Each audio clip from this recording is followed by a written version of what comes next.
Hi everyone, thank you so much for coming back to my YouTube channel. My name is Lydia, I'm your money mentor online. And today I want to take the time to explain to you what I consider to be the best roadmap to financial calmness or financial peace. And so as your money mentor online, I've done some digging and I want to share this with you. Please stick it out to the end of the video. All right, so there are basically 5 stages or 5 steps that you can use to get to a place of financial calmness. Now, why do I think this is important? It's important, ladies and gentlemen, because we live in a country or we live in a world where it's not uncommon for people to actually stress about money. You know, we've all had that experience, we all do sometimes. But the reality is it costs us our health and our mental health when we take time and begin to stress about money, when we argue with our friends and our family about money. And it's important that we actually find a path to getting to a place where this is not the issue, okay? So I have put together 5 basic steps that we need to pay attention to that will get us to a place of financial calmness or financial peace. The first step, ladies and gentlemen, is spending less than you make. There really is no other way to do this. This is always step 1. So if you're not making enough, you're not qualified to make enough, there are always side hustles or side gigs that you can do, be it online, being it in person, it doesn't matter. There's always a way to make money. The question I have to ask you is, are you determined enough to get out of this place to do the extra work? Guys, I kid you not. I cannot tell you how many times I have seen things and I think that's a great idea, but do I want to do it? Well, it's important for us to make a decision at this stage, right? If you're working 40 hours and you know when you get home you veg out in front of the TV and you could probably do maybe 5 hours more doing something else, you could either do overtime with your current job or you could find another gig that you could do with those 5 hours and take that money and begin to do something with it. Don't just blow it, do something with it so that you can actually get yourself to a better place financially. In terms of that, I mean a long-term goal. Set that money aside if you have to, so you can actually have a little left over. We don't want to have more month than money. We want to have more money than month, okay? Having more month than money, it means that the money doesn't stretch to the end of the month, and we've all been there. So the goal here, guys, is to ensure that we can make our money stretch longer than the month. And how do we do that? We do it by having some savings. That's the next thing. But the first one, of course, is spending less than you make. So we've got to track our spending. Are you able to track your spending? Do you have somewhere where you document what you spend, or do you check your bank account on a regular basis? I know it's stressful to check your bank account. I know. You wake up in the morning, you're like, is it an overdraft? But this is important, guys, to be able to track your spending. Know what you spent yesterday. Know what you're going to spend today. You know, I'll give you a story. I went to my home country, Sierra Leone, one time, and I was talking with a good friend of mine, and she lived there. So it's different when you visit and when you live there. And she told me something. She said, I made a choice to spend X amount of money, maximum a day. Now, in our country or wherever you are, there's always an opportunity to spend money. But when she said that, it kind of clicked with me. So I made a decision that I was going to spend X amount of money every day and no more. And I ignored all the other opportunities to spend money and I stuck with that budget. And it was such a smart thing to do. So I want you to probably consider that, no? So consider it based on how much you spend when you're going out, how much you put in your purse, you know, whether you're going to spend that money or not. Or you could think about, you know, I'll make sure that I spend X amount on fuel this week and I don't need to go to these extra places. So those are choices that we can make and create the opportunity for us to manage our income in a way by tracking it, okay? So, but you've also got to understand where you are financially. So if you haven't done that, I'm going to go back to that quickly. Understand where you are today. What is your financial position today? Analyze that. Take it into consideration and say to yourself, okay, self, I am in this place where I'm not making more than I should. I'm not making as much as I should. And I'm spending more than I'm making. So I'm going to make this analysis, make a decision, and decide how I'm going to go forward. So on top of that, then once you've decided where you are, you figured out what you are, you started tracking your spending, then you can actually manage your money and make sure that you have more money than month. All right. So once you've balanced out your income and your expenses and you're at a place where you're kind of at an equilibrium, step two is to start paying off high interest debt. Now, it could have been a hire purchase vehicle or a chair that you purchased at home or a computer. Whatever you're paying a debt on, I want to encourage you to pay it off quickly. Okay? So if you're making a little extra money every month, we've talked about spending less than you make, and you've got to a place where now you're kind of even. You know where your expenses are, you know where your income is, and maybe you have a little extra. The next thing you want to do is pay off the debt. Why? Well, debt costs us more money. So if you go to Currys and you borrow and you get a laptop, right? That might have cost you £1,000. It was a great deal. It was on sale, right? But then you got to pay it off over 5 years. What does that do to you? It stretches your income because you're paying interest on that money to Currys. Currys is not going to give it to you for free. They will charge you one way or another.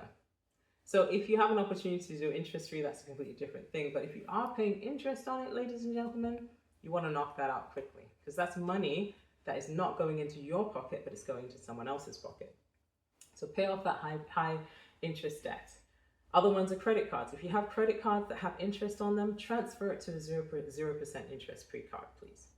Do that very, very quickly. There's so many out there. If you have the credit to do that, transfer it to a 0% interest card. Now, bear in mind, ladies and gentlemen, that if you do transfer it to a 0% interest card, it may well have transfer costs that will cost you the same as the interest you were going to pay.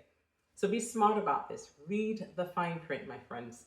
This is your responsibility to take. So if you're going to go to a place where you're going to transfer that money to a 0% interest card, please know how long you have a 0% interest for, and also make sure that you understand what the transfer fees are. Because if they're more than the interest you would have paid, forget it, it's not worth it.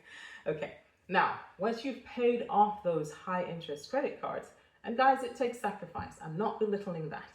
Once you've paid that off, we can imagine where this is going to take us. Now we've taken the money from Currys, we've taken the money from Honda, we've taken the money from Mercedes, we've taken the money that we were giving all of those people, and we're going to bring it to ourselves. All right, the next step is we start an emergency fund. Now, if you are in a situation where you don't have an emergency fund, I'm going to tell you what it is. An emergency fund is where you go when financial trouble happens. Okay? So for example, you're driving on the M25, perfect speed, you're not going over the limit, but guess what? Your tire pops, £200. £200 immediately. If you didn't have that money, what are you going to do? You're going to put it on a high interest credit card. We don't want to do that.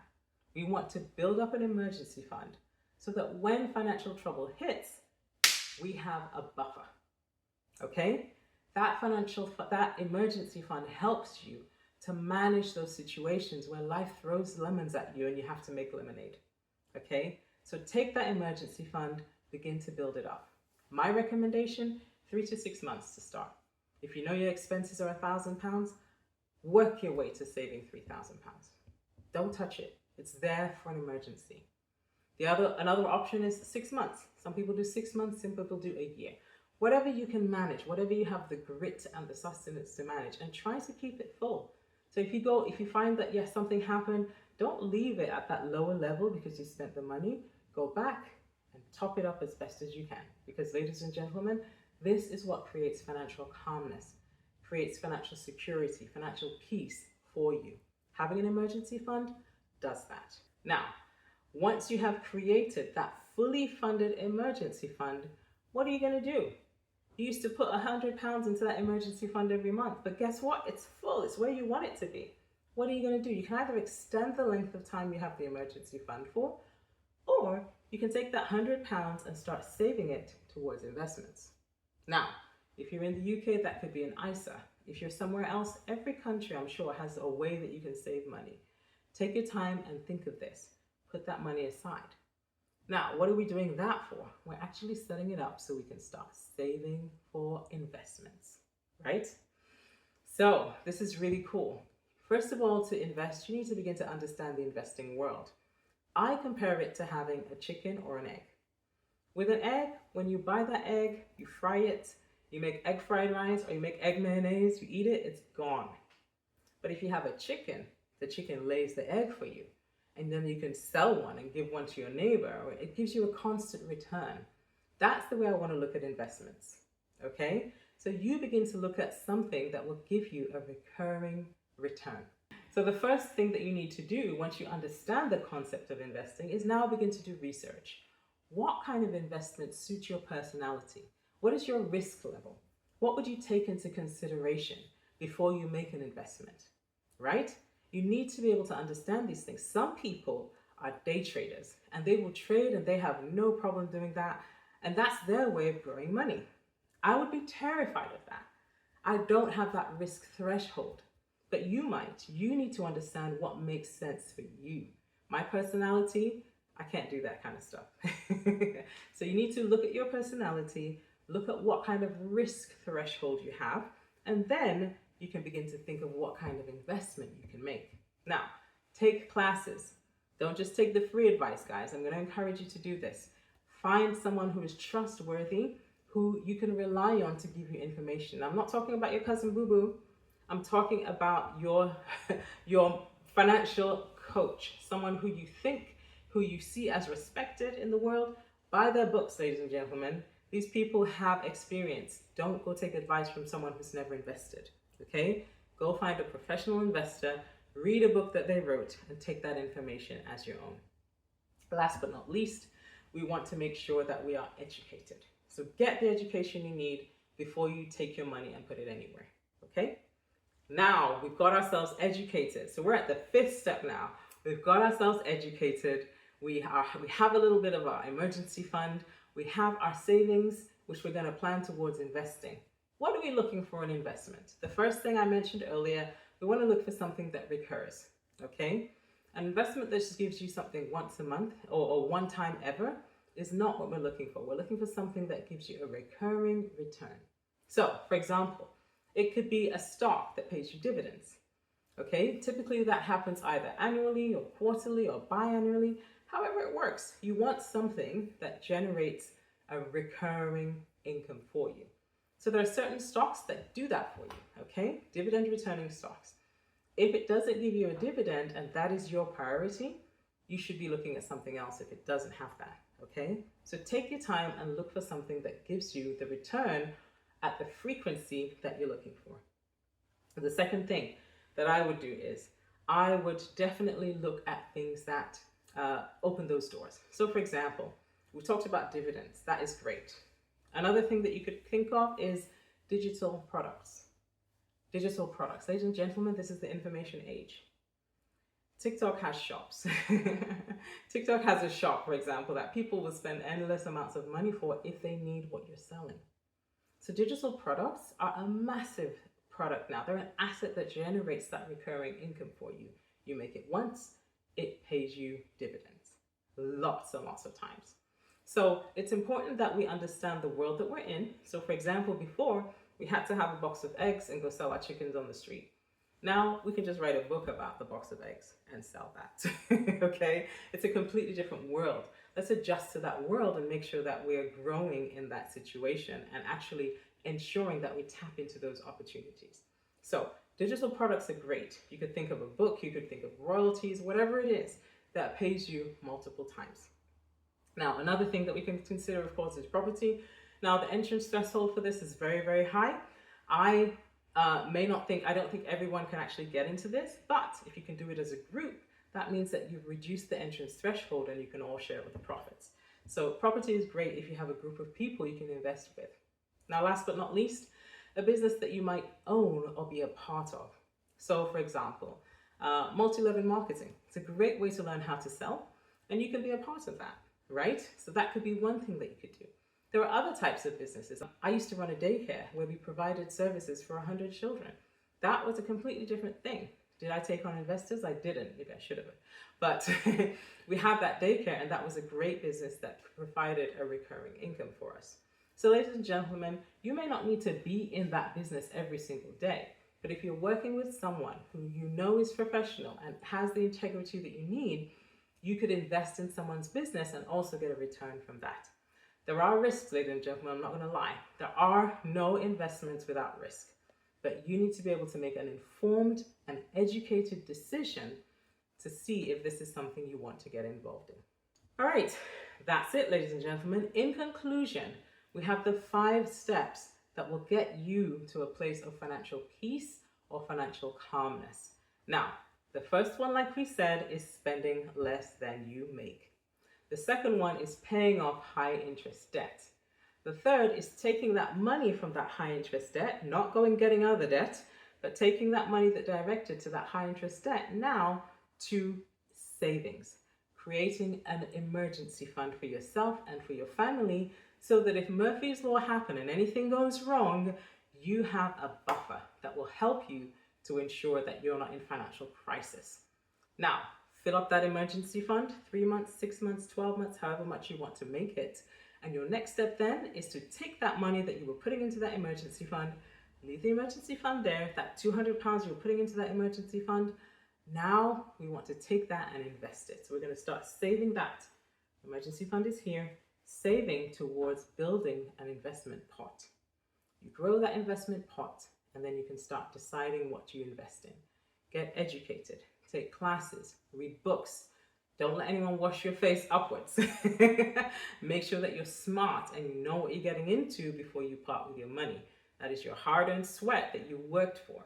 But ladies and gentlemen, you put this in the right place, you start getting recurring income, it gets you to a place where you are no longer in financial stress. You are at a place of financial peace, at a place of financial calmness. Now, ladies and gentlemen, you know that your success is my oxygen. I want you guys to be successful. I want to walk in this journey with you and be successful. So let's do this together. Remember, there are 3 things that I ask of you every single time you watch my videos. It's quite simple, really. The first is that you share this video with someone that you think it would help. The second is that you like this video. And the third is that you subscribe to my channel. Now, I took a look at my stats the other day, and this kind of blew my mind. 70% of my audience watches my videos but doesn't subscribe to them. So I want to encourage you guys, take a moment, think about this. Is she adding value to my financial life? If your answer to that is yes, hit that subscribe button and I say thank you. I appreciate you hopping on and I thank you for your time. I'll see you next time.